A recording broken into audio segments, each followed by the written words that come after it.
3 ઘા કરેલા હતા અને ગળાના ભાગે એક કાપો મૂકી અને તેની હત્યા કરેલી હતી। ત્યારબાદ તેની એને ઘરેથી નીકળેલ જે સવાર સુધી પરત ના આવેલ એ બે એમના માથાના ભાગે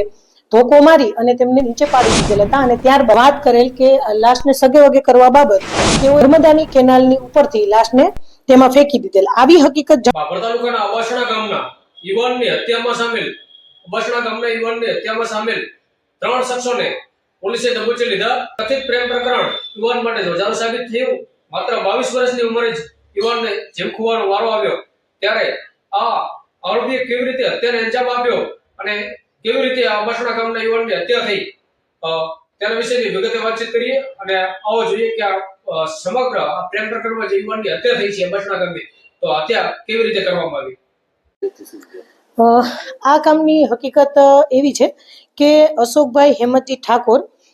રહેવાસી અબાસણા ભાભર વાળાઓએ ગત તારીખ 6/3/2026 ના રોજ ભાભર પોલીસ સ્ટેશન ખાતે ગુમ જાહેર ખબર આપેલ હતી।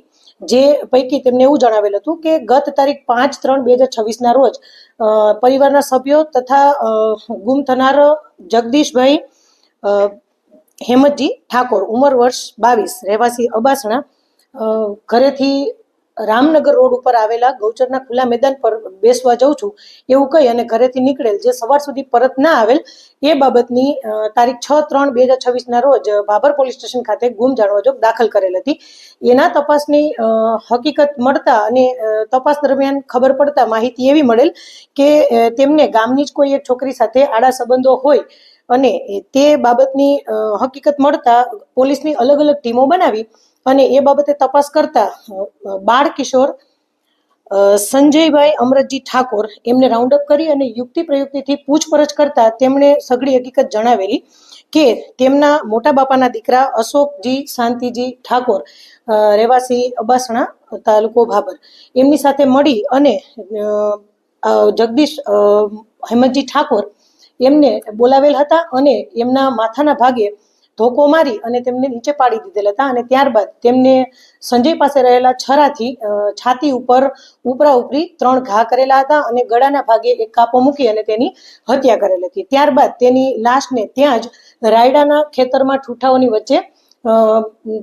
ઢાંકી અને ત્યાંથી એ જતા રહેલ હતા અને ત્યારબાદ ઘરે જઈ અને પ્લાસ્ટિકના કોથળામાં પેક કરી અને ત્યાં છુપાવી દીધેલ અને બીજા દિવસે એના બાપા શાંતિજી ચેહરાજી ઠાકોરને વાત કરેલ કે લાશને સગે વગે કરવા બાબત તેઓએ જણાવેલ કે રાત્રિના દરમિયાન 11-12 વાગ્યાના અરસામાં બીજા દિવસે તેઓએ ત્યાંથી સંતાડેલી લાશ કાઢી અને શાંતિજીએ પોતાના ભાણેજ સુરેશ હરજીભાઈ ઠાકોર રહેવાસી ઊંચોસણ સુઈગામવાળાને જાણ કરી અને તેને બોલાવેલ અને તેઓ તેમના કબજાની સ્વિફ્ટ ગાડી લઈને આવેલા અને આ ગાડીની અંદર બાકીના 3 જણાઓએ મળી અને લાશને છુપાવી ચારંડા પુલ પાસે